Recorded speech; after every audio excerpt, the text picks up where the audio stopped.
Hello guys! Welcome back sa ating Ox TV channel. Ngayong araw na to guys, ipapakita natin yung dinesign natin na multi-purpose chicken cage.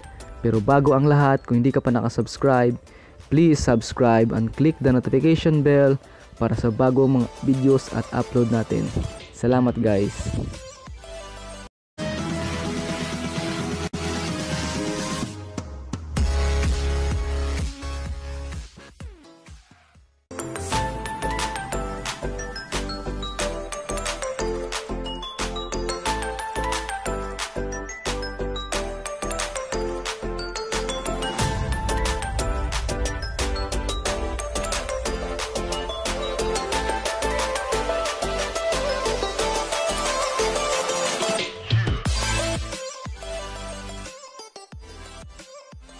Bakit nga ba tinatawag ko na multi-purpose itong chicken cage na ginawa namin or dinisenyo namin? Unang-una guys, kung makikita nyo sa taas, yan ay mga palaitlogan ng aking mga manok, yung mga inahin, no? Kaya ko dinisign yan upang makatipid sa area, makatipid sa materyales, at saka makasave talaga tayo kasi alam mo naman ngayon pandemic, kailangan nating talagang magtipid. Pangalawa guys, ito ay nakadesign sa tag-init at saka mainit na panahon, lalong nasa summer, no?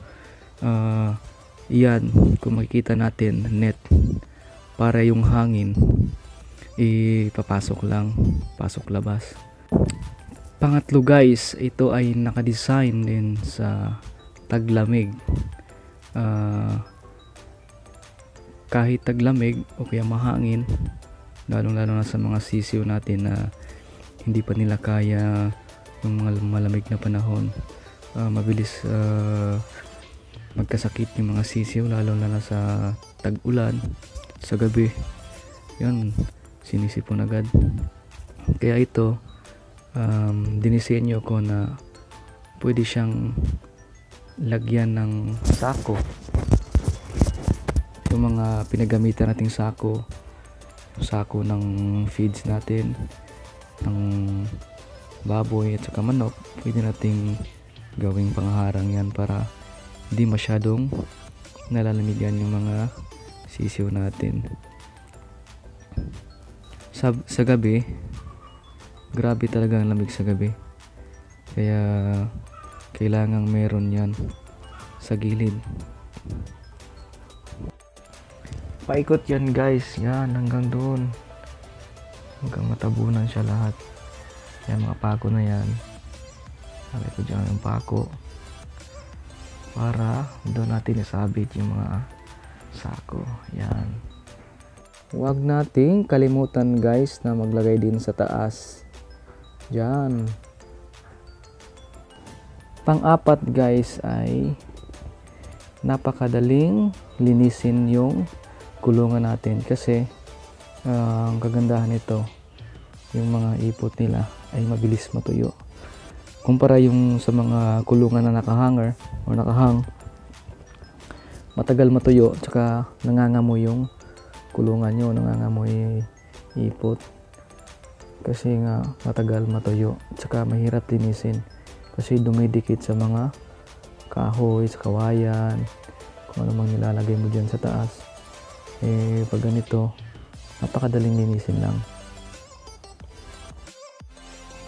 Katulad nito guys, papakita natin, no? Yung mga kulungan na nakahanger, yan, nilagyan ko yan ng sako. Kasi pag hindi mo nilagyan ng sako yan, mapupuno yan ng ipot.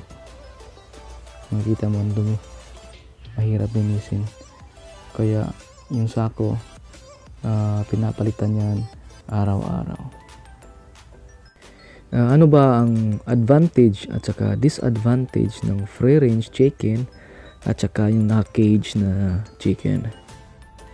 Ang free range chicken guys ay kahit sabihin mo na may bakuna yan, simula pagkasisiw ay posible pa rin siyang magkasakit.